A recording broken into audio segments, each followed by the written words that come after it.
Welcome back, you night owls. Tonight we venture into a place of whispered secrets and shadowed history. A labyrinthine world often misunderstood and perpetually romanticised.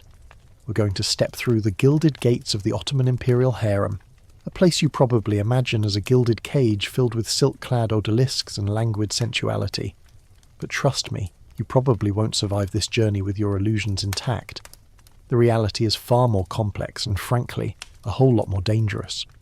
It's a place of ruthless political manoeuvring, cutthroat ambition, and a hidden power structure that shaped an empire for centuries. So before you get comfortable, take a moment to like the video and subscribe, but only if you genuinely enjoy what I do here. And hey, if you're listening from some far-flung corner of the globe, post your location and local time in the comments. It's always cool to see how far these stories travel. Now dim the lights, maybe turn on a fan for that soft background hum, and let's ease into tonight's journey together. You're standing at the entrance to the harem, not as a tourist, but as a newcomer, perhaps a captive or a gift. You're not seeing a place of simple pleasure, but a formidable fortress within a fortress, the administrative heart of the palace. It's a space where a very specific kind of power was forged, and it was structured with a rigidity that would make a modern corporation blush. You've probably heard the term harem thrown around a lot, but its root is the Arabic word haram, which simply means forbidden or sacred. It's a private domain, accessible only to the Sultan, his sons, and the eunuchs who served as its guardians. It was not a single chaotic chamber, but a series of courtyards, apartments, and quarters, each with its own strict hierarchy. At the very bottom of this ladder were the Kari, or concubines. They were often slaves, taken in conquest or purchased from markets, and they made up the bulk of the population. Their lives were a mix of servitude and opportunity. They served the more senior women, performed various duties, and if they were lucky, or perhaps exceptionally beautiful, they might catch the Sultan's eye. Now here's a little mainstream historical fact for you. The harem was the primary source of the Sultan's heirs. Unlike their European counterparts, Ottoman sultans rarely, if ever, married foreign princesses for political alliances. Instead, they relied on concubines to bear their children. This practice was a deliberate strategy to prevent powerful foreign dynasties from influencing the succession. The Sultan's son, known as a Shahzadi, was considered legitimate regardless of his mother's status, as long as he was born to a woman within the harem. This removed the political complications that often plagued European royal families, who had to contend with the ambitions of their in-laws from other countries. The mothers of the Shahzadis gained immense prestige, and their fortunes and safety were tied directly to the success of their sons. As you navigate the echoing halls, you notice something quirky or fringe that historians have uncovered. The harem wasn't just a place for women, it was a centre of art and education. The most talented concubines, beyond their physical duties, were trained in music, poetry, and calligraphy. They were educated in courtly etiquette and could converse on a wide range of subjects, making them more than just companions. This education was not just for the Sultan's pleasure, it was a form of professional development. A concubine who excelled in these arts had a better chance of being noticed and rising in the ranks. Some of these women became celebrated artists in their own right, and their works, though often anonymous, are a testament to the cultural richness of the harem. It was, in many ways, a finishing school for the most powerful women in the empire, preparing them for roles far beyond the bedroom. The closer you get to the heart of the harem, the more the power dynamics come into focus. At the apex of this feminine pyramid was the Valide Sultan, the Sultan's mother. She was, without a doubt, the most powerful woman in the empire. She was not just a figurehead, she was an active political agent. Her word could influence the appointment of viziers, the direction of foreign policy, and the fate of entire families. She had her own substantial income and an army of servants and spies. The Valide Sultan was the ultimate gatekeeper, controlling access to her son, and often serving as his closest and most trusted advisor. Her power was so immense that the period from the 16th to the 17th century is often referred to as the Sultanate of Women, a time when a succession of formidable Valide sultans and other harem women effectively ran the empire from behind the scenes. Historians still argue whether this era was a sign of imperial decline, with powerful women overstepping their bounds, or a period of remarkable political resilience, with strong female leaders filling a vacuum left by weak or inexperienced sultans. You can't help but feel the weight of this invisible hierarchy pressing down on you. The women here were not just wives or mistresses, they were pieces on a chessboard, each with a role to play. The concubines hoped to become the mother of a son, an Iqbal, and Iqbal might then be elevated to a Haseki, or favourite. And if her son became sultan, she would become the Valide Sultan herself. It was a journey from anonymity to a position of unparalleled authority, but the path was narrow and fraught with peril. A misstep could mean banishment or, in the more brutal periods, a swift end. The harem was a microcosm of the empire itself, a complex, ruthless and surprisingly efficient machine. It was a place where lineage and status were not always inherited, but could be achieved through a combination of beauty, intelligence, and a whole lot of luck. And as you'll see, for the wives and families of the Sultan's defeated enemies, this place was not a prison but a strange kind of sanctuary, a new stage on which to play out their lives under a very different set of rules. You've made it past the initial gates, and the sheer scale of the harem is beginning to dawn on you. It's less a single household and more a sprawling self-contained city of women, each one a piece in a carefully constructed puzzle. But if the harem is a city, then its mayor, its queen, its absolute monarch is the Valide Sultan.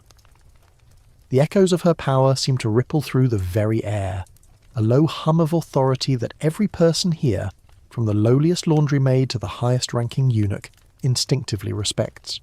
You're walking through a courtyard now, and you can sense a shift in the atmosphere. It's more formal, more hushed. This is the domain of the Valide Sultan, the mother of the reigning sultan. Her title itself, Valide, translates literally as mother, but in this context it's a word that carries the weight of a throne. She is not a queen consort, she is a queen mother, and in the Ottoman system, that was a distinction that meant everything. While a sultan was alive and well, he was the son of the empire, but his mother was the moon, reflecting his light and often casting a shadow that was just as long and just as powerful. Her power was both official and unofficial. On the one hand, she had her own extensive court, her own administrative staff, and a personal treasury.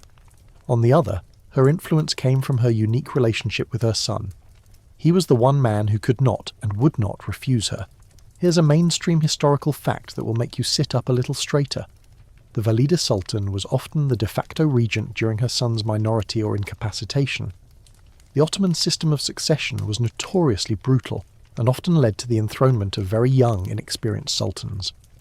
During these periods, it was the mother who took the reins of power, making critical decisions on foreign policy, military campaigns, and economic matters. Think about Kösem Sultan, one of the most famous and powerful Valide sultans, who effectively ruled the empire for decades through her sons and even her grandson. She was not just a whisper in her son's ear. She was the hand that steered the ship of state, making and breaking grand viziers at her whim. This wasn't a role she was born into, but one she earned through immense cunning and political savvy. As you peer into the courtyard of the Valide Sultan's apartments, you might notice a quirky or fringe detail that often gets lost in the grand narratives. The Valide Sultan was a massive patron of architecture and public works.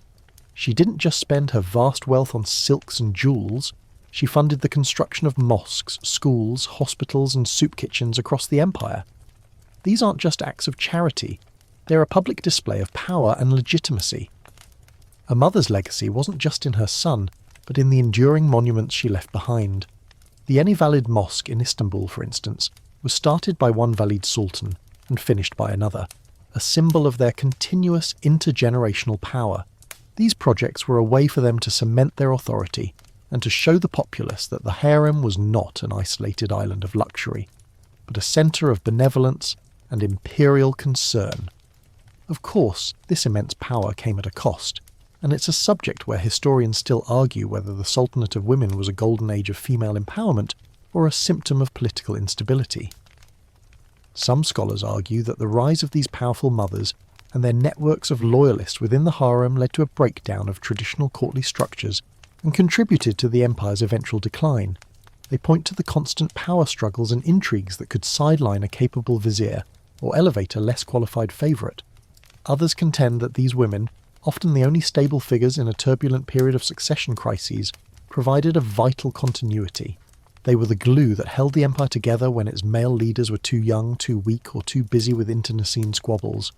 The harem, in this view, was not a corrupting influence but a source of strategic strength, with the valid sultan acting as a last line of defence against chaos. You get a sense of this tension as you walk. The polished marble feels cool beneath your feet, but the air is thick with unspoken ambition. You hear a low murmur of voices, a mix of Turkish, Persian and various European languages, a testament to the diverse origins of the women who called this place home. The valid sultan herself was almost always a former concubine, a captive from a conquered land who had risen to the top. She had no powerful family to fall back on, no network of dukes and counts. Her power was her own, forged in the fires of the harem's unique social and political system. It was a kind of power that could only exist here, a result of a system that actively excluded dynastic marriages and created a meritocracy, a brutal, high-stakes meritocracy for its female residents. The ultimate goal for any woman brought into the harem was not just to please the sultan, but to become a mother to one of his sons. Only then could she even hope to begin the long, dangerous climb to the position of Valid Sultan. It was a path that demanded not just beauty and charm, but a keen understanding of court politics, the ability to form alliances and an iron will.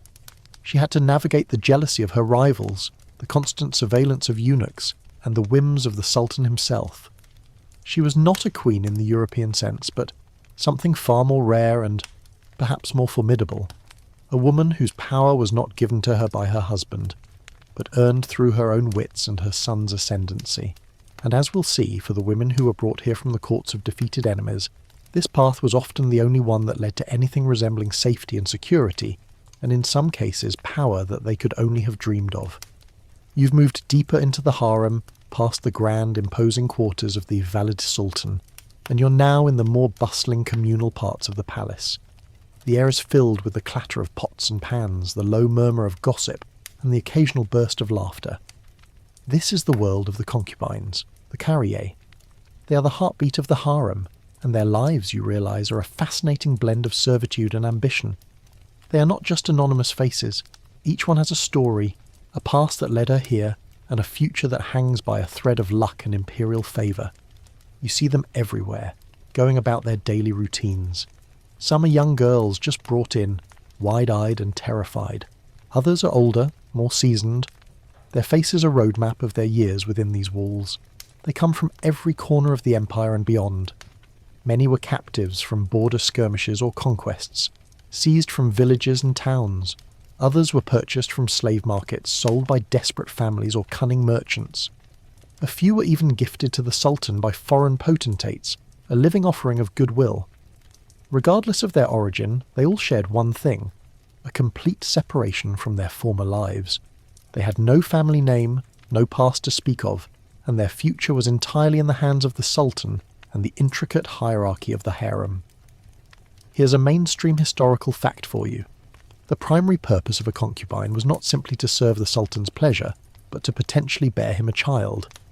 The very word concubine in this context is a bit misleading, as it often conjures up images of a life of idleness. In reality, concubines were part of a highly structured system. They began at the bottom, performing menial tasks and serving the more senior women.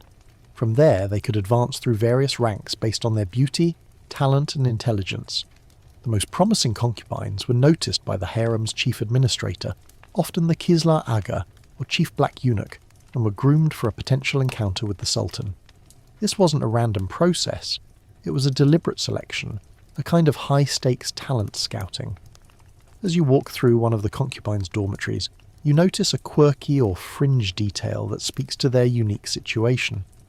Many concubines were trained in a wide variety of skills, from weaving and embroidery to music and dance. These weren't just hobbies, they were a form of currency. A concubine who was a talented musician or a skilled calligrapher was more likely to be noticed and to rise in the ranks. This training was a survival mechanism, a way for them to build value beyond their physical appearance. Imagine a young woman, perhaps a captive from a remote village, who learns to play the oud with exquisite skill. That talent could be her ticket out of a life of servitude and into the inner circle, a far more effective tool than mere beauty alone. It's a powerful reminder that within this system of oppression, there were small, quiet avenues for self-improvement and upward mobility. The social ladder within the harem was both rigid and surprisingly fluid. The concubines hoped to catch the sultan's eye, but even that was just the beginning. The real goal was to become a favourite, an iqbal, a term that literally means fortunate or favoured. Once a woman became an iqbal, she was given her own private apartments, a staff of servants, and a stipend. Her life was dramatically transformed. But even this was a precarious position. The sultan's favour was fleeting, and a woman could fall out of grace as quickly as she had risen. The true prize, the ultimate promotion, was to become the mother of a sultan's son, a shehzade. The mothers of these princes were known as Haseki Sultan or Kayden, and they held a position of immense power and prestige, second only to the Valide Sultan. Their fate was inextricably linked to their sons' futures. Historians still argue whether the harem system was a better path for women than the European dynastic marriage system. On one hand, European princesses were married off to foreign rulers for political gain, often enduring isolation, cultural alienation, and the constant pressure to produce a male heir in a hostile court. Their lives were controlled by powerful male family members and husband's family. In the Ottoman harem, a woman, even a captive, had the opportunity to rise from nothing to a position of extraordinary power.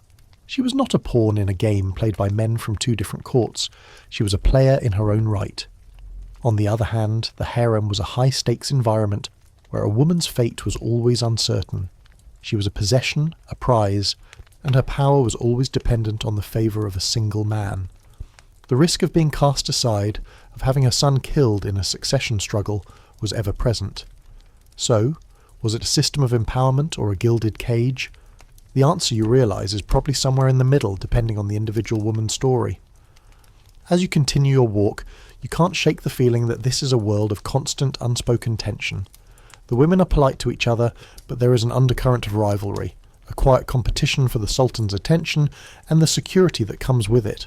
A woman who was once a princess from a defeated kingdom might find herself in the same quarters as a peasant girl from a remote village, both now reduced to the status of a potential concubine. But this shared experience also created a unique kind of sisterhood, a network of support that could be essential for survival. It was a world of shifting fortunes, where a woman could lose everything in a single day, or gain it all. And for the wives of the Sultan's defeated enemies, the world they were about to enter was full of these same complexities and perils, but also offered a strange kind of liberation from the ruins of their former lives. You've spent enough time in the harem to see that it operates on a logic all its own. It's not a place of random acts, but of deliberate policy. And nothing underscores this more than the Ottoman dynasty's unique approach to marriage. You're now moving into the more private quarters, the lush gardens and secluded pavilions, and you're beginning to understand why the Sultan's love life was so different from that of his European counterparts. The absence of foreign princesses, and indeed any formal wives at all for a long time, is a telling silence. In the royal courts of Europe, marriage was the ultimate diplomatic tool. Kings married queens from rival nations to secure alliances, end wars, and consolidate power. Every royal wedding was a grand political statement, a carefully negotiated treaty on a personal level. You might recall the famous story of Henry VIII and his many wives, each one a different political manoeuvre. This was the norm, the bedrock of European dynastic politics. But here's a mainstream historical fact for you. For centuries, Ottoman sultans almost never married foreign princesses. Instead, they took concubines, often of slave or captive origin, as the mothers of their children. This practice, so bizarre to a Western observer, was a cornerstone of Ottoman imperial policy. It was a strategy designed to protect the dynasty from external influence. A foreign princess would bring with her a powerful family and a whole host of political baggage. Her loyalties might be divided between her new home and her old one. Her family could demand favours, and if her son were to ascend the throne, they might try to manipulate the empire from afar. By taking concubines, the Sultan ensured that the mothers of his sons were loyal only to him and to the Ottoman state. They had no external family to answer to, no powerful lineage to protect. Their entire existence and their sons' future were tied to the success of the Ottoman Empire. As you stroll through a secluded rose garden, you might notice a quirky or fringe tidbit that reveals the deeper cultural logic behind this practice. While sultans didn't marry foreign royals, they did sometimes engage in a form of political marriage, but with a twist. they would give their own sisters or daughters in marriage to high-ranking officials and viziers. This served a dual purpose. It was a way to reward a loyal servant and to bind him more closely to the dynasty. But it was also a form of control. The official was now tied to the royal family, and his loyalty was in theory ensured. He would not dare to betray the Sultan, for his wife was a member of the imperial family, a direct representative of the Sultan's bloodline. This practice created a powerful network of patronage and loyalty that strengthened the dynasty from within, a direct contrast to the European system which sought alliances from without. Historians still argue whether this unique marital policy ultimately served the empire well. On one hand, it allowed the Ottomans to operate with a remarkable degree of autonomy. They could make decisions without having to constantly consider the demands of foreign in-laws. It also created a fascinating social dynamic within the harem, where a woman's power was earned, not inherited. This meritocracy, as brutal as it was, could elevate women of incredible talent and ambition to positions of power, like the Valid Sultan. On the other hand, some scholars argue that this system, by cutting off the dynasty from potential diplomatic and familial ties with other powerful nations, made the empire more insular and less able to adapt to changing geopolitical landscapes.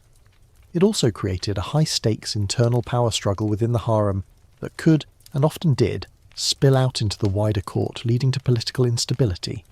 You can feel the weight of these two opposing viewpoints as you walk. The serene beauty of the gardens seems to mask a more ruthless kind of logic. You think back to the stories you've heard, the whispered tales of captive women, and you start to see them not just as victims, but as strategic assets. Their capture wasn't just a brutal byproduct of war, it was an opportunity. They were brought into a system that, while stripping them of their old identity, offered them a new one, a path to power that would have been unimaginable in their former lives. This is a key point to remember as we move forward. For the wives and daughters of defeated enemies, the fate that awaited them was not simply a life of servitude. They were stepping into a pre-existing system with a well-defined set of rules and opportunities. They were not just spoils of war, they were potential mothers of future sultans, potential Validi sultans, and potential agents of imperial policy. Their forced integration into the harem was not an afterthought, but a deliberate and effective strategy for securing the dynasty's future. It was a way of absorbing the old elite and neutralising their power, while simultaneously using their bloodlines to strengthen the new order.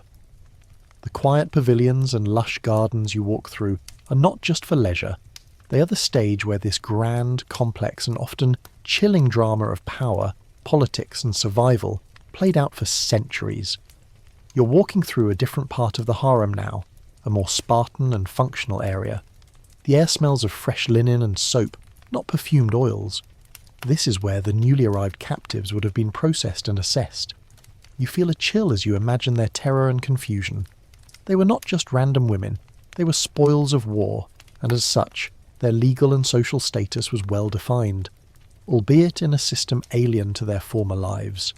To understand what happened to the wives of defeated enemies, you have to understand the Ottoman legal framework regarding captivity. It was, in a strange way, both harsh and meticulously regulated. In the European world, a defeated ruler's wife might be held for ransom, or married off to a victorious nobleman to cement a political claim. Her status was that of a prize, but she remained a noblewoman, with all the legal and social rights that came with it. In the Ottoman system, things were different. The moment a woman was taken captive, her legal status changed to that of a slave, or kariye. This wasn't a moral judgment, but a legal classification. It meant that she was now considered property, at the disposal of her new master, the Sultan. This was true whether she was a peasant girl from a captured village or a princess from a vanquished kingdom. This legal shift was the first step in her total transformation. Here's a mainstream historical fact that might surprise you. While legally a slave, a captive woman in the Ottoman Empire had a clear path to freedom and a new life. According to Islamic law, a slave could be manumitted or set free by her owner. In the case of the harem, this could happen for a variety of reasons. If she bore the Sultan a child, if she was educated and found a new role as a court lady, or if the Sultan simply chose to free her. Once freed, she was no longer a slave but a free woman and a subject of the empire, with all the legal rights that came with that status, including the ability to own property, and even, in some cases, to leave the palace and marry another man. This was a crucial distinction from European serfdom, where a person was bound to the land for life, or other forms of slavery with no path to liberation. As you move past a group of women sorting colourful textiles, you might pick up on a quirky or fringe tidbit about their transition. Upon arrival, a captive woman would be given a new name. This wasn't just a simple rebranding, it was an act of complete identity erasure and rebirth. The new name was often Persian or Turkish, and it was chosen for its poetic or auspicious meaning, like Gulbahar, spring rose, or Aishi, living one. This new name was the first sign of her new life, a symbolic break with her past and a signal of her assimilation into the Ottoman world. Imagine having your entire identity, your family name, your birthplace, and your past wiped away with a single word. It was a terrifying experience, but also for some, a liberating one, a chance to shed a past of loss and defeat, and to start anew in a world where their origin no longer mattered. This raises a fascinating question that historians still argue about. Was the Ottoman system of captivity more humane than its European counterparts? On one hand, the legal framework, which allowed for manumission and social mobility, was far more flexible and offered a clear path to a better life. A woman who bore the Sultan a child could go from a nameless slave to a position of power and prestige, a journey that would be impossible in most European courts. On the other hand, the system was built on the foundation of human bondage and the inherent violence of conquest. It forced a total annihilation of a woman's former identity, separating her from her family, her culture, and her religion. The psychological toll of this forced assimilation must have been immense. So, which was it? A brutal system of control, or a surprising avenue for advancement? The answer, as always, is probably both, existing in a complex and often contradictory reality. You can sense the weight of these contradictions in the air. The women you see are a study in contrasts. Some are despondent and withdrawn, still reeling from the trauma of their capture. Others are focused, determined, their eyes filled with a quiet ambition. They have already learned the first, most important lesson of the harem. Their survival and their future depend entirely on their ability to adapt. They must learn the language, the customs, and the intricate social rules of this new world, and they must, above all, learn to navigate the ever-shifting currents of the Sultan's favour.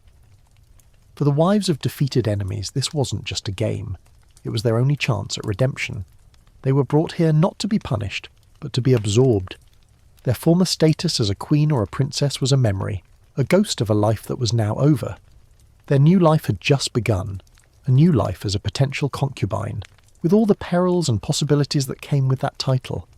You're now moving into a more secluded part of the harem, a quiet wing that was sometimes reserved for special guests, or, as was often the case, high-profile captives. The air here feels different, heavier with a sense of history and quiet desperation. You're no longer just observing the general population of concubines, but you're now seeing the most prominent among the defeated, the wives and daughters of rival rulers. Their plight, you realise, was a unique kind of punishment and a strategic manoeuvre all in one. They were not simply brought here to serve, they were brought here to be neutralised. In many historical narratives, the fate of the women of a defeated royal family is glossed over. The kings and princes are killed, exiled, or imprisoned, and their female counterparts are simply absorbed into the victor's court. But the Ottomans, with their keen political sense, had a specific plan for them. A defeated ruler's wife was a symbol of his power and legitimacy. By taking her, the Sultan was not only humiliating his enemy, but also stripping him of a vital part of his legacy. She was a living trophy, a constant reminder of the conquest. But more than that, she was a political asset, a pawn to be used in the intricate game of imperial expansion. Here's a mainstream historical fact that illustrates this perfectly. The capture of a royal hostage was a powerful tool to prevent future uprisings. A defeated leader might be tempted to rally his forces and try to reclaim his throne, but if his wife and children were being held in the Sultan's palace, that temptation would be greatly diminished. Their safety was a form of collateral. The Sultan could be a magnanimous victor, but he could also be a ruthless one, and the former queen or princess knew that her life, and the lives of her children, were a constant barometer of her husband's or father's loyalty. They were a subtle but incredibly effective form of psychological warfare, ensuring that the former ruler remained a docile subject of the empire. You see a woman walking in the distance, her posture still regal, her eyes holding a deep sorrow. She might have been a queen in her old life. You might notice a quirky or fringe detail about her new existence. She and other high-profile captives were often given a separate and dignified existence within the harem, at least at first. They weren't immediately thrown into the concubine dormitories. They were often housed in their own apartments, allowed to keep a few of their personal servants, and given a certain level of respect. This was a calculated move. The Sultan wanted to demonstrate his power and his benevolence. He was not a barbarian who would debase a queen. He was a gracious sovereign who would show her the respect due to her former rank. This was a public relations move, both for the Ottoman court and for any European ambassadors who might be visiting. It also served to slowly acclimate the captive to her new reality, to show her that a life of dignity, even if it was a life of captivity, was possible under Ottoman rule. This brings up a fascinating debate that historians still argue about. Was the Ottoman treatment of royal female captives better or worse than the European practice? In Europe, a defeated queen might face a number of harsh fates. She might be imprisoned in a dungeon, publicly humiliated or forced to marry her captor, a cruel reminder of her subjugation. In the Ottoman system, she was stripped of her former identity and absorbed into a new one. She might become a concubine, but she also had a chance to rise to a position of extraordinary power, something a captive European queen could never hope for. Historians argue whether the psychological trauma of this identity erasure was worse than the physical hardships of a European prison. The Ottoman system, while offering a path to power, also demanded a total subjugation of the self. The European system, while often more physically brutal, allowed for the preservation of one's identity, even in defeat. You feel a profound sense of sadness as you look at these women. They were born to rule, to be queen mothers and princesses, and they ended up here, their lives now a ghost of what they were meant to be. But you also feel a sense of their quiet resilience. They are surviving, adapting, and finding small ways to live. They are learning the language, observing the customs, and perhaps even finding some solace in the intricate social dance of the harem. The system, for all its cruelty, offered a path forward, a glimmer of hope in the darkness. Their journey was not over. It had simply taken a turn they could never have anticipated. They had lost their homes, their families, and their titles, but they had not lost their lives. And in a time of brutal warfare, that was in itself a form of victory. They were the silent architects of a new world, a world where the old distinctions of royalty and commoner no longer mattered, and where a woman's fate was determined not by her birth, but by her ability to survive and thrive within the confines of the harem. You've seen the sheer political and legal machinery at work, but now you're about to witness the most profound transformation of all, the internal one. You're standing in a quiet, sunlit room, a place of study and contemplation within the harem. The air smells of old books and dried herbs. This is where a captive woman, stripped of her name and her past, was offered a new identity, a new faith, and a new future. For the wives and daughters of defeated enemies, this wasn't just a choice. It was the essential first step on the long, perilous road from captive to potential consort. The process of conversion to Islam was not, for the most part, a violent or forced one. The Ottoman system was surprisingly subtle. A new captive was not immediately pressured to convert. Instead, she was exposed to the culture, the customs, and the religion of the harem. She would see the other women praying, hear the call to prayer, and be taught the basic tenets of the faith by tutors. This was a process of acculturation, a gentle but persistent immersion in a new way of life. The incentive to convert was immense and clear. Only a Muslim woman could truly rise in the harem. A non-Muslim could remain a servant, but she could not become a concubine to the Sultan, let alone the mother of a future prince. Here's a mainstream historical fact that highlights the practicality of this approach. Conversion was a prerequisite for upward mobility. Once a woman converted, her legal status changed. She was no longer a non-Muslim captive, but a Muslim subject of the empire. This granted her a higher social standing, and more importantly opened the door to a life as a concubine, and thus a path to becoming a consort and perhaps even a mother to a sultan's son. This was the ultimate prize, and it was only available to those who embraced the new faith. It was a carrot, not a stick, a powerful incentive for women who had lost everything and were looking for a way to secure their future. As you look at a young woman meticulously copying verses of the Quran, you might notice a quirky or fringe tidbit about this process. The harem was a truly cosmopolitan place, and the tutors who taught the new captives were often women who'd been in their exact position before. They were former captives themselves, now freed and elevated, who could speak the new woman's language and understand her cultural background. This created a sense of empathy and continuity. Imagine a Greek princess being taught the tenets of Islam by a woman who was once a Serbian noblewoman. This shared experience must have been a powerful force, creating bonds and a sense of shared destiny. It was a kind of informal mentoring system, a subtle way of easing the transition and making the new captive feel less isolated. It was a far cry from the image of a brutish conversion and a testament to the sophisticated social engineering at play. This raises a fascinating question that historians still argue about. Was this conversion process a form of genuine spiritual awakening or a simple act of pragmatic survival? On one hand, many historians argue that for a woman who had lost her home and family, finding a new community and a new faith could have been a deeply meaningful and comforting experience. Islam offered a new framework for understanding the world, and the harem, for all its dangers, offered a sense of belonging and purpose.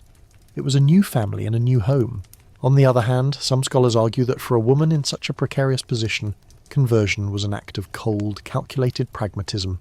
It was a necessary step to secure her own safety and the possibility of a better life. Was her faith genuine, or was it a survival mechanism? The answer is likely unknowable, and probably depended on the individual woman's heart and mind. For some, it was probably both, a pragmatic decision that over time led to a genuine spiritual belief. You can almost feel the weight of that decision in the air, the quiet desperation and the cautious hope. For a woman who was once a queen, giving up her Christian or Orthodox faith would have been a momentous and likely traumatic event. But what was the alternative? A life of servitude, with no hope of advancement, no chance of a new family, and no security for her future. The path of conversion, while difficult, was a path to something. It was a path to becoming a potential mother of a future sultan, a potential Valide sultan, the most powerful woman in the empire. This was the strange, contradictory promise of the harem. It took everything from you, your name, your past, your faith, but in return, it offered you the possibility of something more. It was a complete and total reinvention, a shedding of the old self to make way for the new. And for the wives of defeated enemies, who had already lost everything, this was a bargain they were often more than willing to make. They had seen the alternative: death, exile, or the utter humiliation of a husband's defeat. The harem, and the path of conversion within it, was not just a place of captivity, but a strange kind of sanctuary, a new stage on which to build a life from the ruins of their old one. You're now moving into a part of the harem that feels less like a palace and more like a quiet waiting room. The air is still and there's a sense of suspended time. You've learned about the grand political and legal frameworks, but here you're faced with the raw emotional reality of what it meant to be a vanquished queen or princess. This is where you confront the unseen suffering, the psychological toll on the women who had lost everything. The grandeur of the surroundings, the promise of a new life, often did little to mend the broken hearts and shattered lives of those who had been rent from their homes and families. Imagine her, a queen accustomed to a life of immense privilege and power, now a nameless captive. The public humiliation of her husband's defeat was just the beginning. She was now a ghost, living among the very people who had destroyed her world.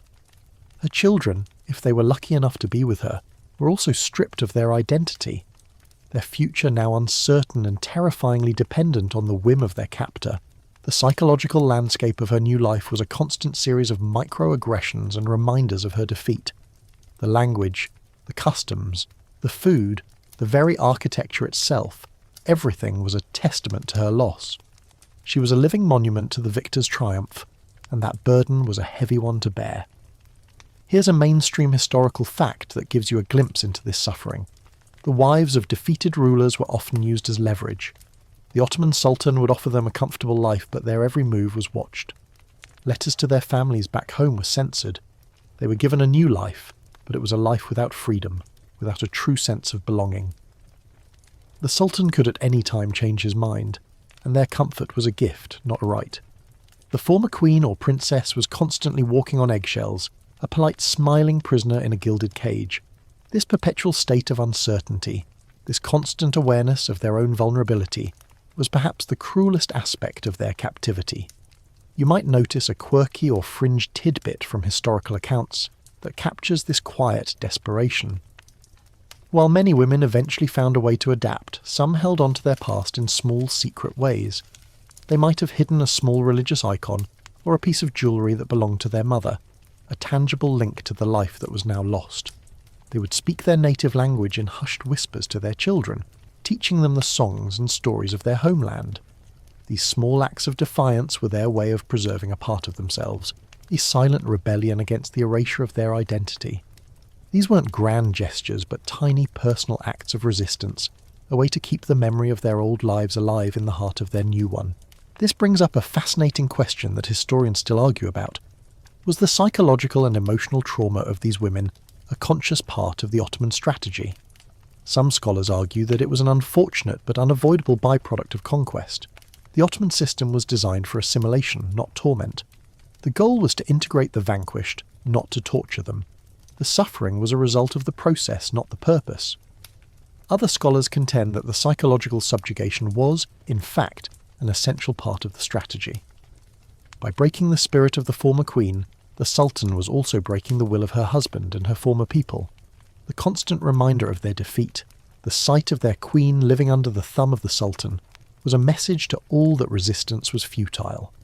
The emotional suffering was a feature, not a bug, a silent weapon in the Ottoman arsenal. You can almost feel the weight of this unseen struggle as you walk. The women you see are dressed in beautiful silks, and their hair is adorned with jewels. But in their eyes you see a deep, abiding sadness. They are survivors, yes, but they are also victims, forced to navigate a world that is not their own. Their former life is a ghost that haunts them, a memory of power and privilege that is now just a story they tell in whispers to their children. They have traded a life of royalty for a life of quiet desperation, a life of freedom for a life of gilded servitude. This suffering wasn't just personal, it was also a historical silence. Their stories were rarely recorded. The official histories focused on the conquests of the sultans, the victories on the battlefield, the fate of the women, the emotional and psychological toll of defeat was considered a footnote if it was mentioned at all. They were absorbed into the vast anonymous tapestry of the harem, their individual stories lost to time. We can only piece together their experiences from the fragments they left behind, a letter, a whispered tale, a small act of defiance. Their suffering was unseen, but it was real, and it was a fundamental part of the Ottoman story, a haunting echo of the human cost of empire. You've explored the abstract concepts of captivity and assimilation, but now you're going to witness them in the flesh. We're stepping back in time, all the way to 1453, to the dramatic fall of the Byzantine Empire and its magnificent capital, Constantinople. This event was not just a military victory, it was a watershed moment that solidified the Ottoman Empire's dominance and provided a very real and often brutal example of what happened to the wives and families of the vanquished. The city itself, with its towering walls and golden domes, was a symbol of Christian resistance, and its fall was a shockwave that reverberated across Europe. The siege was a brutal affair, lasting for 53 days. Sultan Mehmed II, known to history as the Conqueror, brought a massive army and a new kind of weapon, enormous cannons that could breach the city's ancient walls. The defenders, led by the last Byzantine emperor, Constantine XI Palaiologos, fought with a desperate courage, but they were hopelessly outnumbered. When the walls were finally breached, a terrifying scene unfolded. For 3 days, as per custom for a city that resisted conquest, the Sultan allowed his troops to plunder and pillage. This was a moment of utter chaos, a time when all the rules of civilized warfare were suspended. And it was during this chaos that the fate of the women of the Byzantine elite was decided. The common people were taken as slaves, but the women of the royal and noble families were treated differently. They were separated from the general population, and for the most part spared the worst of the violence. Their value was not just in their physical being, but in their status. They were a strategic prize, a symbol of the Sultan's total victory over his most formidable rival. Their capture was not random, but a deliberate part of the post-siege plan. Here's a mainstream historical fact that makes this a particularly poignant case study. The women of the Byzantine court, including some of the princesses and noblewomen, were taken directly to the Sultan's court. Their lives were spared, but their former identities were not. They were stripped of their titles, their fortunes, and their families. Their former lives were gone, replaced with a stark and uncertain new reality. They were given new names, and their Christian faith, the very foundation of their identity, was now a liability. They were expected to convert and to assimilate into the Ottoman world. For a princess who had been raised in the lap of luxury, surrounded by the rituals and traditions of the Orthodox Church, this was a complete and utter cultural annihilation. You can almost feel the weight of their grief as you walk through a reimagined scene from the time. A small group of women, huddled together, their faces streaked with dirt and tears, are being led away from the chaos. They are the survivors, but they are also the vanquished. And here's a quirky or fringe detail that has been uncovered by historians. Many of these women were taken in by prominent Ottoman families, not just the Sultan's harem. Some of the most beautiful and well-educated were given to high-ranking viziers and generals as wives. This was a way for the Sultan to reward his most loyal subjects and to ensure the total integration of the Byzantine elite.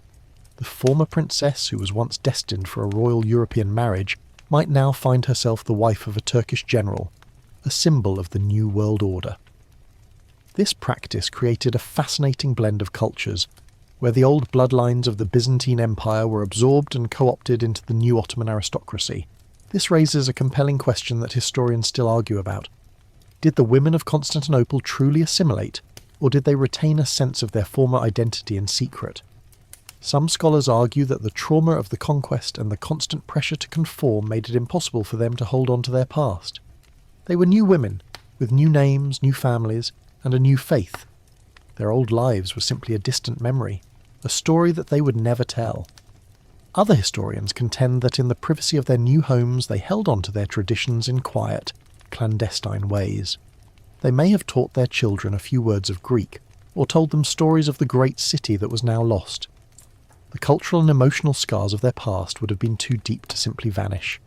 The truth, you realise, is likely a mix of both, a complex and nuanced picture of survival and silent rebellion. You think about the Empress Helena Dragus, the mother of the last emperor. Her fate is a mystery. She likely died before the siege, but her daughters and nieces would have faced this new reality.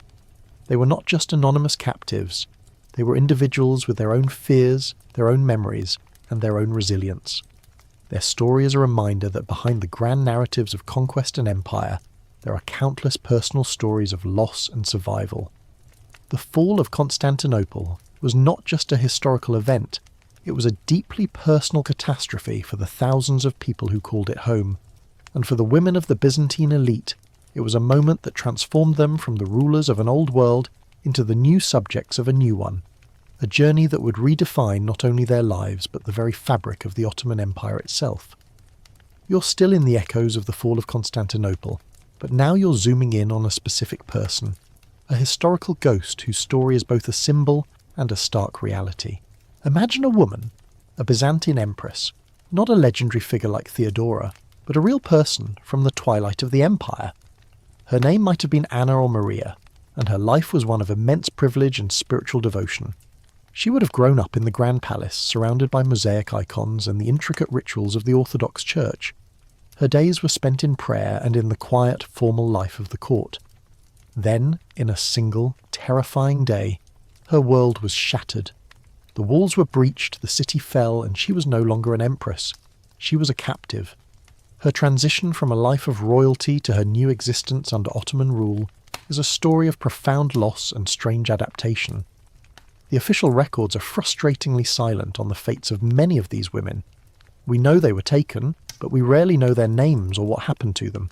Their stories are a tapestry of rumours, a few scattered letters, and the accounts of European travellers. But by piecing together these fragments, we can begin to see the shape of their new lives. They were not thrown into a dungeon. They were, in a way, absorbed. They were taken to the Sultan's court, given apartments, and provided with servants. Their former status was not forgotten, but it was now a memory, a story from a life that was over. Here's a mainstream historical fact that makes her journey particularly unique. Unlike other concubines who came from conquered lands, these noble women, due to their education and pedigree, were often not immediately placed in menial roles. They were seen as valuable assets, not just for their beauty, but for their intelligence and their knowledge of the European world. They could speak multiple languages, Greek, Latin, perhaps Italian, and they were familiar with the intricate politics of the European courts. The Sultan, Mehmed the Conqueror, was a Renaissance prince in his own right, and he saw a strategic value in this knowledge. The former empress or princess was a living library, a source of intelligence and a potential link to her former people. Her existence was a delicate balance between captivity and a kind of informal advisory role. As you imagine her daily life, you might notice a quirky or fringe tidbit about how they maintained their sense of self. It's said that some of these women would continue to speak Greek in private, a small act of preserving their culture. They would share stories of the old days, of the palaces and the churches, and they would teach their children, if they were lucky enough to have them, about their Byzantine heritage. The harem was a place of diverse cultures, and it wasn't unheard of for women to form small communities based on their shared background. This created a secret world within the larger one, a world of hushed conversations and shared memories, a way for them to keep a part of their old identity alive, even as they were forced to adopt a new one. This raises a poignant question that historians still argue about. Did the Ottoman system offer these women a kind of refuge from the political turmoil of the collapsing Byzantine Empire? On one hand, some scholars argue that for a woman who had lived through the terror of the siege, the security and luxury of the Sultan's court must have been a welcome relief. She no longer had to worry about invasion or political intrigue. Her life was, in a strange way, safer. On the other hand, other historians contend that this perceived safety came at an unbearable cost. She had lost her home, her faith, and her freedom. She was a captive, no matter how comfortable her cage. The trauma of her defeat was a wound that would never fully heal, and her life was a constant reminder of her people's failure. So was it a refuge or a prison? The answer, you realise, is probably both, depending on the woman's personal perspective and her ability to adapt. You feel the weight of her choice, her daily struggle to find meaning in a life she never chose. She had to learn a new language, a new religion, and a new way of navigating the world. She had to swallow her pride and accept her fate. But you also feel her quiet resilience. She had survived. She was here, in the heart of the enemy's court, and she was, in a way, a silent witness to history. Her very existence was a paradox, a symbol of the old world that was now gone, and a living part of the new world that had replaced it. Her story, and the stories of other women like her, are a powerful reminder that history is not just about the clash of empires and the rise and fall of kings. It is also about the personal journeys of individuals caught in the maelstrom of change. The empress who became a concubine, the princess who married a vizier, they were the human face of conquest. They were the bridge between two worlds, the old and the new, and their lives, filled with sorrow and adaptation, were an essential part of the Ottoman story, a haunting echo of the power and the cost of empire. They were the vanquished, but they were also the survivors, and their silent history is waiting to be heard. You've witnessed the physical and emotional journey of the captive queen, but now you're going to focus on the final, most symbolic act of her transformation. You're in a quiet chamber, the air perfumed with the scent of sandalwood and rosewater. This is where a woman who was once a princess, a queen, or a noblewoman was officially stripped of her past and given a new identity. The process was simple, elegant, and chillingly effective. A new name and a new title. This wasn't a casual affair. It was a deeply ritualistic and politically charged ceremony that marked her entry into the Ottoman world. The name she was born with, the name that linked her to her family and her people, was no longer hers. It was a relic of a defeated world, a name that carried the weight of a failed dynasty. The new name, often chosen by the Sultan himself or the Valid Sultan, was meant to be a fresh start. It was a promise of a new life, a new beginning, and a new purpose within the harem. The names were almost always Turkish or Persian, and they were often beautiful, poetic, and symbolic. A woman named Maria might become Gulbahar, spring rose. A woman named Anna might become Aishi, living one. These names were a kind of imperial poetry, a deliberate act of cultural and personal appropriation. Here's a mainstream historical fact that underscores the significance of this act. The new name was a legal and social marker. Once a captive was given a new name, she was officially registered in the harem's records. She was no longer a person of a specific nation or religion. She was now an Ottoman subject, a member of the Sultan's household. This legal shift was crucial. It meant that she was now under the protection of the Sultan, and her future was tied to the well-being of the empire. Her old identity was, in a sense, a legal liability. Her new identity was a path to safety and, potentially, power. This practice was a powerful tool of assimilation, a way of breaking down the old loyalties and building new ones.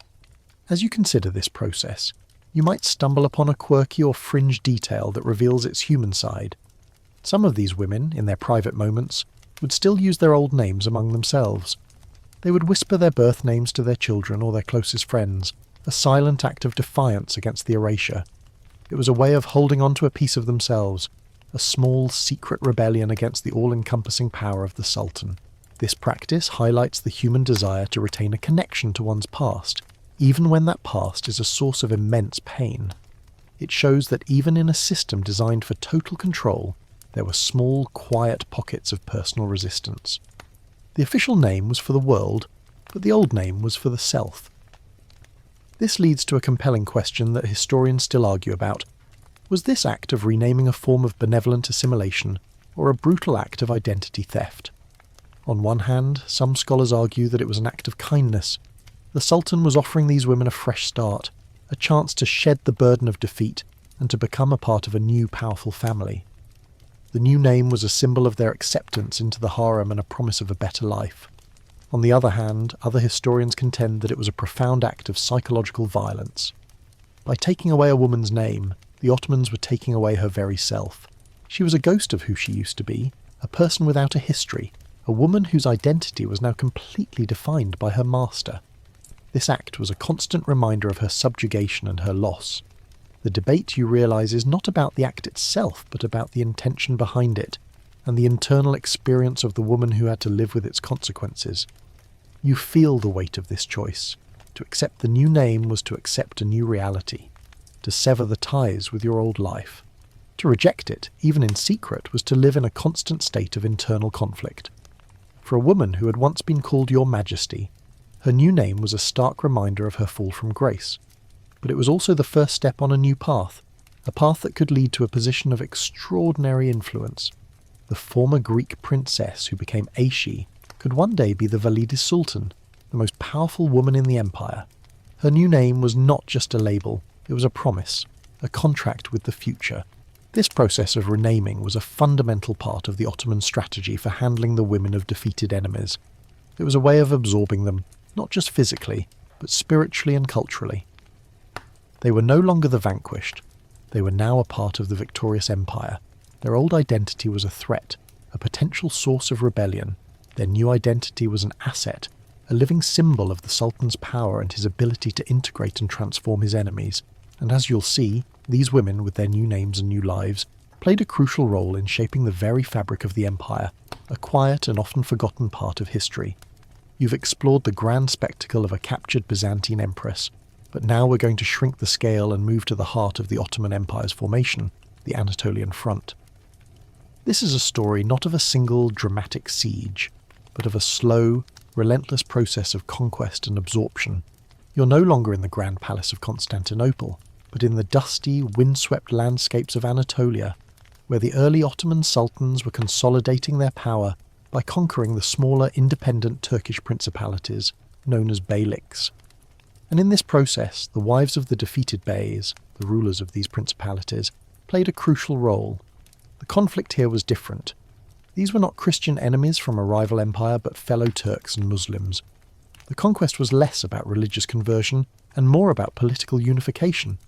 The Ottoman sultans didn't just defeat their rivals on the battlefield, they absorbed them, their lands and their people into the growing empire. And the wives and daughters of the defeated beys were a key part of this strategic absorption. Their fate was a testament to the Ottoman policy of using marriage and family ties to bind the conquered to the conqueror. Here's a mainstream historical fact that highlights this strategy.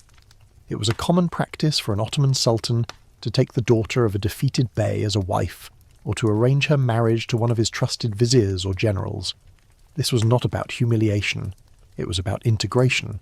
The marriage was a symbol of the newly forged alliance, a way of signalling to the defeated bey's former subjects that the new ruler was now a part of their own noble lineage. The daughter of the defeated Bey was no longer a pawn. She was a bridge, a living link between the old and the new order. This was a far more subtle and effective form of conquest, one that used blood and family to cement power, rather than just brute force. You might notice a quirky or fringe detail about these unions. The wives of the Beys were often highly educated and politically savvy in their own right. They were not just passive objects, they were active participants in the politics of their beylikes.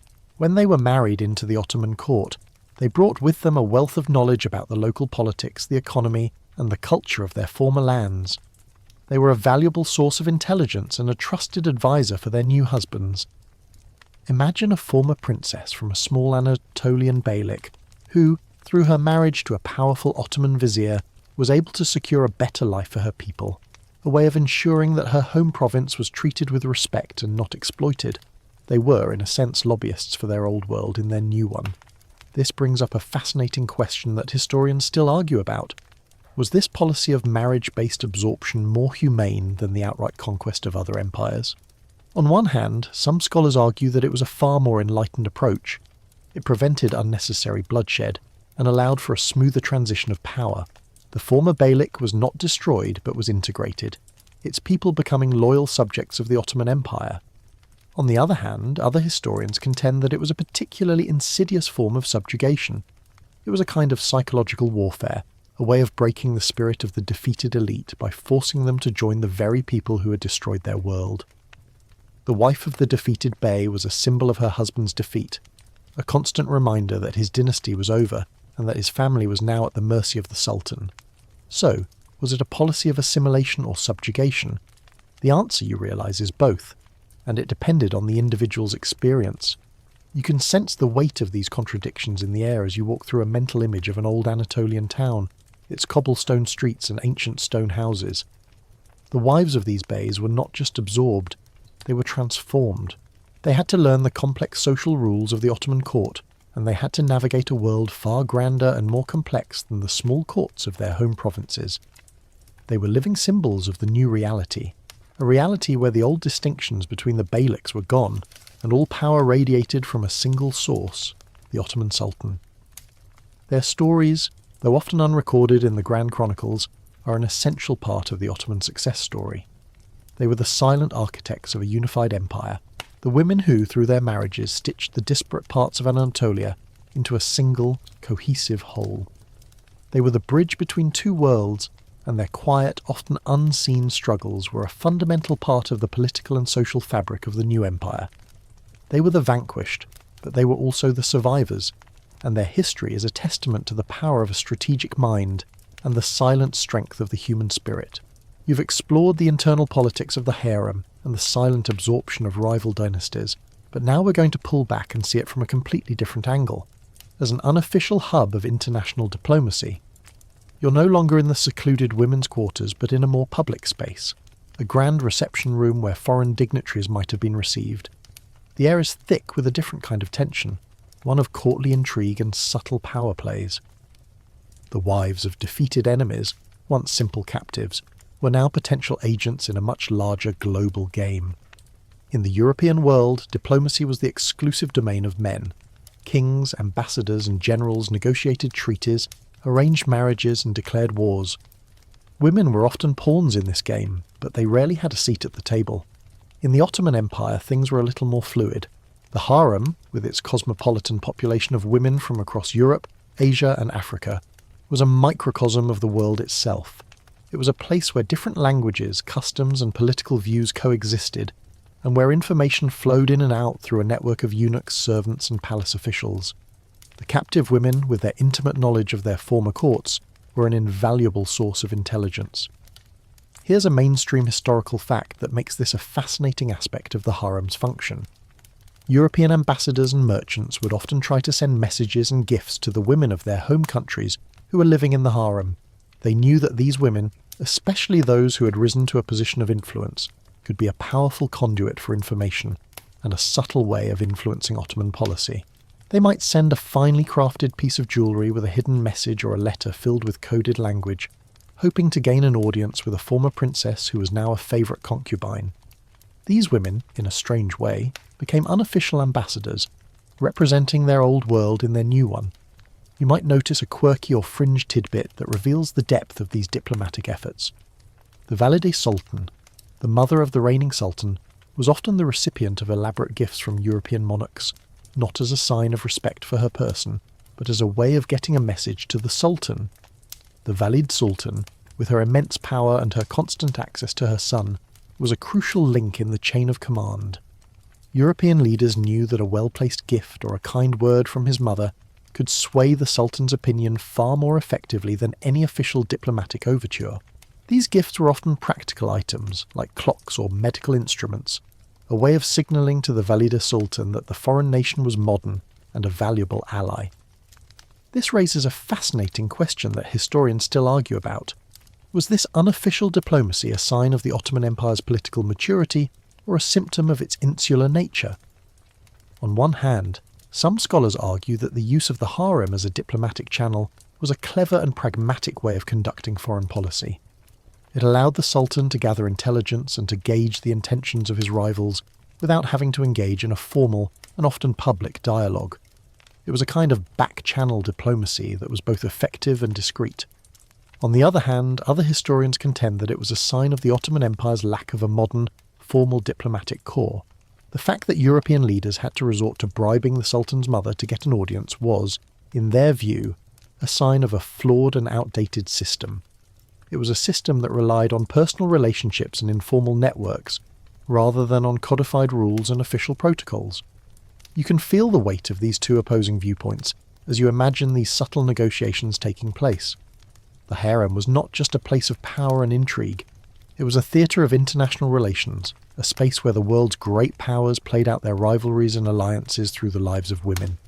The former queen, or princess, who was once a symbol of her people's defeat, was now a bridge between two worlds, a quiet but powerful agent in the global game of politics.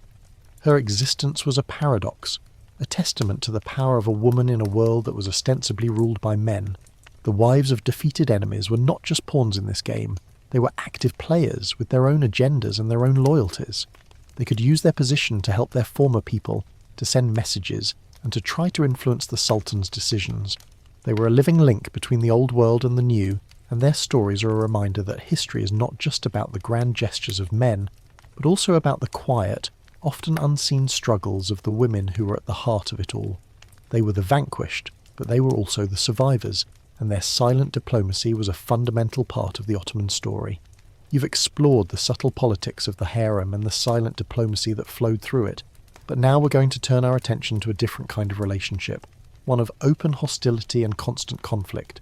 We're moving from the quiet intrigue of Anatolia to the bloody battlefields of Central Europe, where the Ottoman Empire was locked in a long, drawn-out struggle with its most formidable European rival, the Habsburg Empire. The fates of women from Habsburg noble families, captured during these brutal border conflicts, offer a stark contrast to the experiences of the women from conquered Beyliks, or even the Byzantine court. Their experiences were not about assimilation, but about a strange and often brutal coexistence. The Ottoman-Habsburg Wars were a series of devastating conflicts that spanned centuries, a clash of two of the world's most powerful empires. The border was a fluid and dangerous place, marked by constant skirmishes, raids, and sieges. During these conflicts, it was not uncommon for high-ranking noblewomen and princesses from the Habsburg territories, from places like Hungary, Transylvania, and Austria, to be taken captive. Their fate was a complex mix of political manoeuvring and personal suffering. They were not viewed as potential brides or as tools for assimilation. They were bargaining chips, trophies, and symbols of the Sultan's power. Here's a mainstream historical fact that makes their situation so unique. These high-profile Habsburg captives were rarely, if ever, brought into the harem for the purpose of becoming concubines. Unlike their Byzantine or Anatolian counterparts, their Christian faith and European noble lineage were seen as a liability, not an asset. They were too politically charged, too likely to be a source of constant tension and diplomatic headaches. Instead, their treatment was more akin to that of a high-value prisoner of war. They were often held in relative comfort, a kind of gilded cage, but they were not integrated into the Ottoman system. They were kept separate, a constant reminder to the Habsburgs of the Ottoman military might. As you consider their plight, you might notice a quirky or fringe detail that reveals the complexities of their captivity. It's said that some of these noblewomen, while held captive, developed a strange kind of relationship with their captors. They might have learned to speak some Turkish, and their captors, in turn, learned a few words of German or Hungarian. They were often allowed to practice their religion, albeit in secret and without a priest, and they were sometimes even allowed to correspond with their families back home.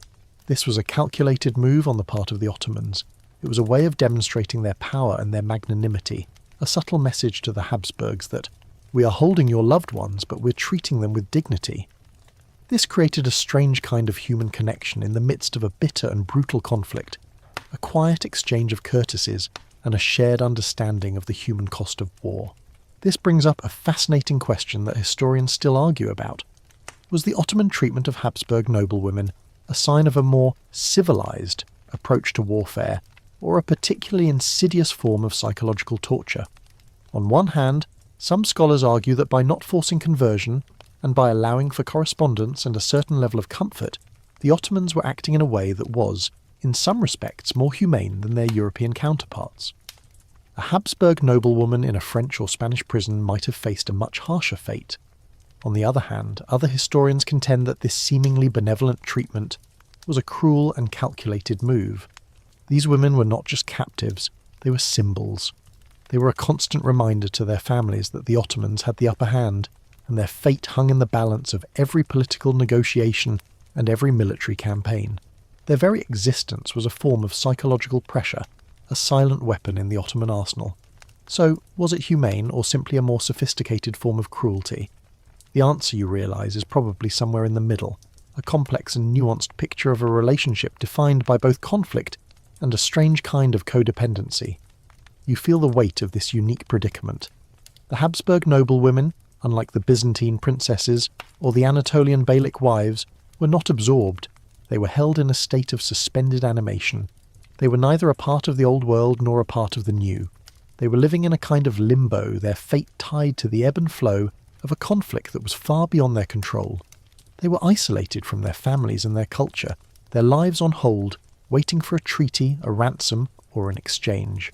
Their stories, though often unrecorded in the grand chronicles of the Ottoman-Habsburg Wars, are an essential part of the history of this conflict. They were the human face of a long and bloody struggle, the silent witnesses to the clash of two empires. They were the vanquished, but they were also the survivors, and their unique form of captivity is a testament to the complex and often contradictory nature of power and human relations. Their lives were a negotiation, a constant back and forth between two worlds that were at war, and their existence was a quiet, haunting reminder of the personal cost of empire. You've journeyed through the subtle and often contradictory fates of women from the Byzantine, Anatolian, and Habsburg courts. But now we're going to turn to a different kind of conquest and a much more brutal outcome. We're heading south to the scorching sands of Egypt, to the aftermath of the Ottoman conquest of the Mamluk Sultanate in the early 16th century. This was not a slow, grinding process of assimilation, but a swift and decisive military campaign that ended in a crushing defeat. The fate of the wives of the Mamluk sultans offers a stark and chilling contrast to the treatment of women from other conquered dynasties. The Mamluks were a unique military caste, a ruling class of slave soldiers who had dominated Egypt and Syria for centuries. They were a formidable power, and their defeat at the hands of Sultan Selim I in 1517 was a major turning point in Ottoman history. The conquest was a total one. The Mamluk Sultanate was dissolved, its ruling class was either killed or exiled, and its vast wealth was transferred to the Ottoman coffers. And in this brutal aftermath, the women of the Mamluk court faced a fate that was far more severe than that of their European or Anatolian counterparts. Here's a mainstream historical fact that underscores the sheer brutality of this event. The wives and daughters of the defeated Mamluk sultans were, for the most part, not taken into the Ottoman harem to become concubines or consorts. Instead, they were publicly humiliated, their fortunes confiscated, and they were often married off to low-ranking Ottoman officials or even common soldiers. This was a deliberate and calculated act of degradation. The Ottoman Sultan wanted to send a clear message. The Mamluk dynasty was not just defeated, it was utterly destroyed, and its bloodline was to be disgraced. The public nature of this humiliation was a powerful statement to the people of Egypt that the old rulers were gone and would never return. As you consider this grim reality, you might pick up on a quirky or fringe tidbit that reveals the depth of the Mamluk women's suffering. Some historical accounts suggest that the women of the Mamluk court, who were accustomed to a life of immense luxury and privilege, would refuse to eat or drink, choosing to die of starvation rather than face the shame and degradation of their new lives. They were not just losing their status, they were losing their honour, a concept that was deeply ingrained in the Mamluk culture.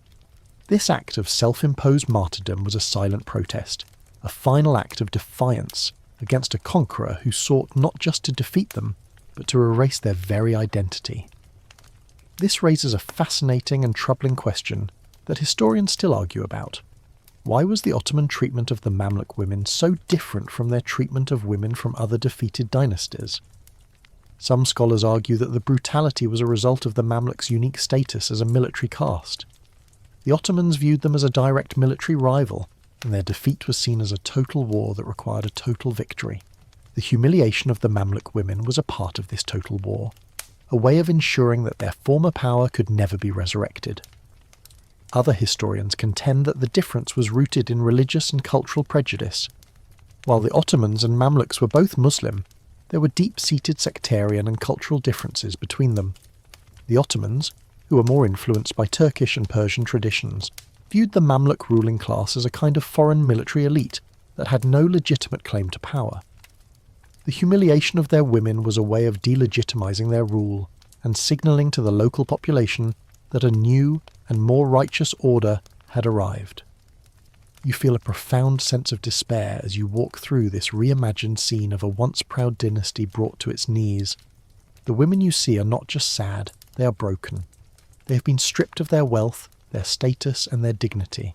Their fate is a stark reminder that the Ottoman Empire's policy towards the women of defeated enemies was not a single monolithic approach.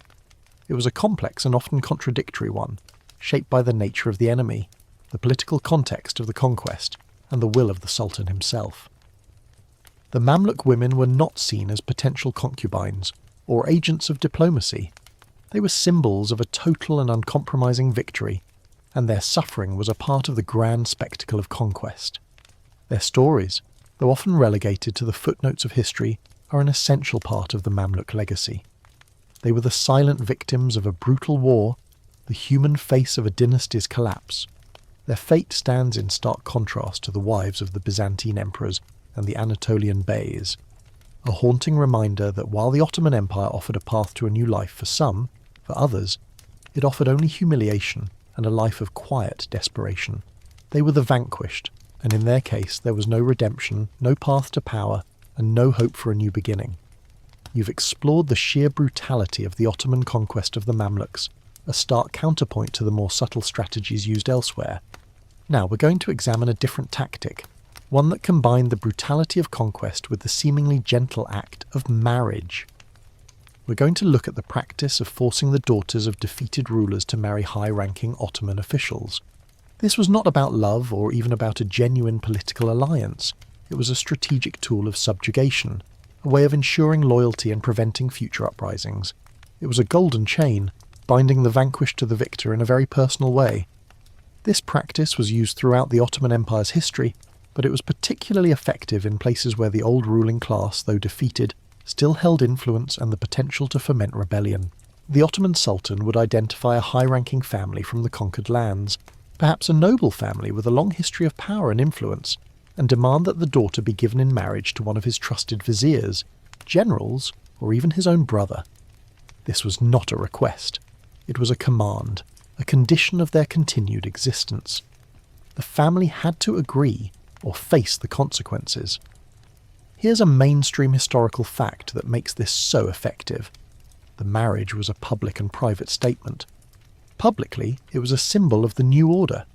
The defeated dynasty was now a part of the victorious one. Their bloodline was no longer a threat. It was now a part of the Ottoman ruling class.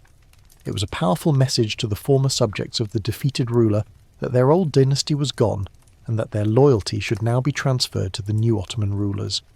Privately, the marriage was a tool of control.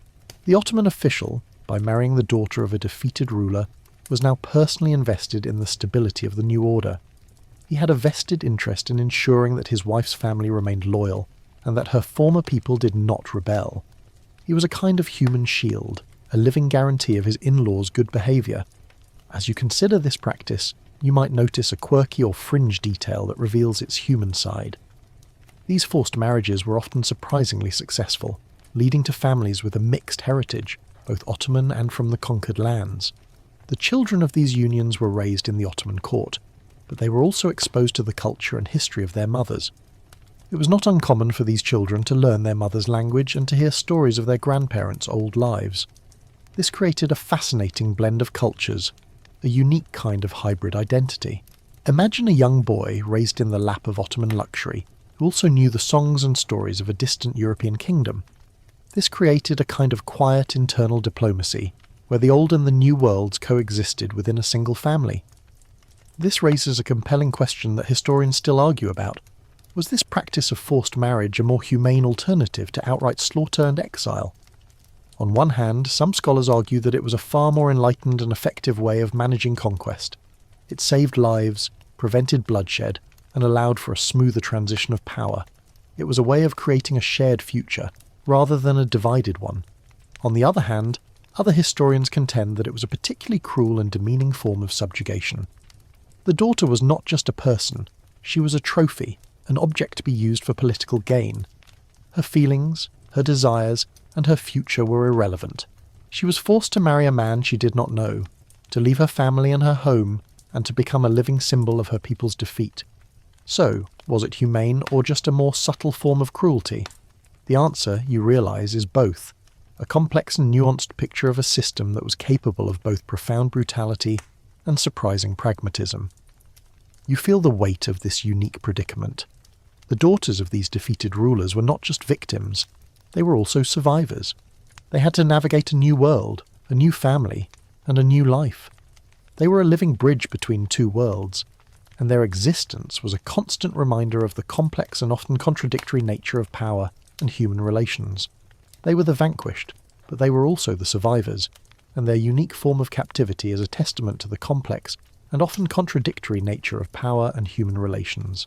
Their lives were a negotiation, a constant back and forth between two worlds that were at war, and their existence was a quiet, haunting reminder of the personal cost of empire. They were a part of the new world, but a part of the old world lived on in them, a silent legacy of a time that was gone. You've explored the personal tragedies and triumphs of these women, but now we're going to step back and look at their lasting impact, the quiet legacy they left behind. You're no longer in a specific room or time, but in a mental space that spans centuries. You can see the long line of women, from the Byzantine princesses to the wives of the Mamluk sultans, and you realise that their stories were not just personal, they were also a fundamental part of the Ottoman story. They were the silent architects of the empire, the women who, through their resilience and adaptation, helped to shape the future of a dynasty and a nation. Their most profound legacy lies in the fact that many of them became the mothers of future sultans and viziers. As we discussed earlier, Ottoman sultans rarely married foreign princesses. Instead, they relied on concubines, many of whom were of foreign origin. The sons of these women were considered legitimate heirs to the throne, and their mothers were elevated to a position of immense power. This meant that the bloodline of the Ottoman dynasty, far from being a pure, unblemished Turkish line, was a complex and diverse tapestry of different cultures and ethnicities. The sons of a Greek princess, a Serbian noblewoman, or a Venetian merchant's daughter could all ascend to the throne. This was a radical departure from the European system, where lineage was everything. Here's a mainstream historical fact that illustrates this beautifully. Kösem Sultan, one of the most powerful women in Ottoman history, was of Greek origin. She was a captive who, through her intelligence and political acumen, rose to become a Haseki Sultan, and, eventually, a Valid Sultan. She ruled the empire for decades, and her sons and grandsons ascended the throne. Her story is not an anomaly, it is a testament to the system. The Ottoman dynasty was, in a very real sense, a product of the women they captured. These women, the vanquished, became the mothers of the victors. This created a fascinating paradox. The empire was built on conquest, but its future was often shaped by the blood of the conquered. As you consider this, you might notice a quirky or fringe detail that reveals how this legacy was passed down. it is said that some of the sultans and princes, raised by their foreign-born mothers, would have a more cosmopolitan worldview. They would have been exposed to different cultures, different languages, and different ways of thinking from a very young age. This could have influenced their political decisions, their diplomatic strategies, and their artistic tastes. A sultan whose mother was from Venice, for instance, might have a greater appreciation for Italian art and architecture. The women of the harem were not just mothers, they were also educators, and they passed on their knowledge and their cultural heritage to their children, creating a kind of subtle, internal globalization that was centuries ahead of its time.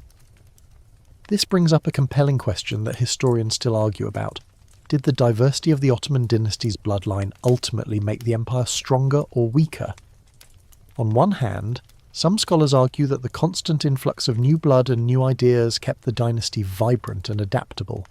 It prevented them from becoming inbred and insular, and it allowed them to draw on the talents and intelligence of women from all over the world. This diversity, in their view, was a source of strength. On the other hand, other historians contend that the lack of a clear, single lineage led to a constant and bloody power struggle. The sons of different mothers, with their different political alliances and their different loyalties, were always at odds with each other, leading to fratricide and political instability. The harem, in this view, was not a source of strength, but a crucible of conflict. The debate, you realise, is not just about history. It is about the nature of power and the costs of diversity. You feel the weight of this powerful and complex legacy. The captured women, the wives of defeated enemies, were not just a part of the past, they were a part of the future. They were a living bridge between the old world and the new, and their stories, filled with sorrow and triumph, are a fundamental part of the Ottoman story. They were the vanquished, but they were also the survivors, and their silent history is a testament to the power of a single person to shape the destiny of an entire empire. Their legacy is not just in the bloodline of the sultans, but in the cultural and social fabric of the Ottoman Empire, a silent and often forgotten part of history. They were the mothers of the empire, and their quiet influence is still felt to this day. You've traced the remarkable and often brutal journey of these women, from their lives in a defeated world to their quiet influence within the heart of the Ottoman Empire. Now we arrive at the final, most poignant chapter of their story, the haunting silence that surrounds them. You're no longer in the Grand Palace or on a dusty battlefield, but in a quiet library, a place where history is recorded, and often where it is forgotten. The story of the wives of the vanquished is, in many ways, an unspoken one, a tapestry of whispers and fragmented memories. Their lives, so full of drama and change, were largely erased from the official record, a testament to the power of a conquering dynasty to shape its own history. The Ottoman court historians, the chroniclers who recorded the grand narratives of the sultans, had little interest in the personal lives of these women. Their focus was on the military campaigns, the political treaties, and the grand architectural projects. The women of the harem were seen as a side note, a part of the domestic life of the court that was not considered worthy of serious historical inquiry. They were the background players in a drama that was, in the official telling, exclusively about men. This left a massive gap in the historical record, a silence that we can only fill with the fragments that remain, the letters they wrote, the architectural projects they funded, and the stories that were passed down through generations. Here's a mainstream historical fact that underscores this erasure. For centuries, the only accounts of the harem were written by European travellers who had a sensationalised and often inaccurate view of the place. They saw it as a place of sexual excess and political intrigue, a kind of exotic prison for beautiful women. They didn't see it as a complex social and political institution, and they certainly didn't see the individual stories of the women who lived there. These accounts, filled with Orientalist fantasies, shaped the Western understanding of the harem for generations, and they contributed to the historical invisibility of the women who were at the heart of it all. The true story, the story of survival, of adaptation, and of quiet influence, was lost in a sea of lurid fiction. As you look at an old faded map of the Ottoman Empire, you might notice a quirky or fringe detail that hints at the women's hidden legacy. The names of some of the Valide sultans and other high-ranking harem women are often attached to the grand public works projects they funded. A mosque, a hospital, or a school might bear the name of a woman who was once a captive. These architectural monuments were her way of making a public statement, of leaving a tangible legacy that would endure long after her death. They were her way of saying, I was here. I existed. I mattered. These buildings are a kind of historical whisper, a silent testament to the power of a woman whose story was largely erased from the official record. This brings up a fascinating and important question that historians still argue about. Is it possible to fully understand the Ottoman Empire without understanding the role of these women? On one hand, some scholars argue that the harem was a fundamental part of the political system. It was the place where the future of the dynasty was forged, and the women who lived there were the most important political players. To ignore their stories in this view is to have an incomplete and distorted understanding of Ottoman history. On the other hand, other historians contend that their influence, while interesting, was ultimately a side note to the grand military and political narratives. The sultans and the viziers were the ones who made the decisions, and the women of the harem were simply a part of the social fabric. The debate, you realise, is not just about history, it's about what we choose to remember and what we choose to forget. You feel a profound sense of melancholy as you consider this. The stories of these women, filled with courage and resilience, are often lost to time. They were the human face of conquest, the silent witnesses to the clash of empires, and their lives, so rich with drama, were largely invisible to the world. They were the vanquished, but they were also the survivors, and their silent history is a testament to the power of the human spirit. Their lives were a negotiation, a constant back and forth between two worlds that were at war, and their existence was a quiet, haunting reminder of the personal cost of empire. But even in their silence, their legacy endures. It is in the bloodline of the sultans, in the names of the mosques and schools they funded, and in the quiet resilience of a people who learned to survive and thrive under a new ruler. Their story is not a tragedy. It is a testament to the power of a single person to shape the destiny of an entire empire. They were the mothers of the empire, and their quiet influence is still felt to this day. And now, you, my friend, have heard their story. You've walked in their footsteps, felt their sorrow, and witnessed their triumph. You are a keeper of their memory, a witness to their silent history. And with that, your journey ends for tonight.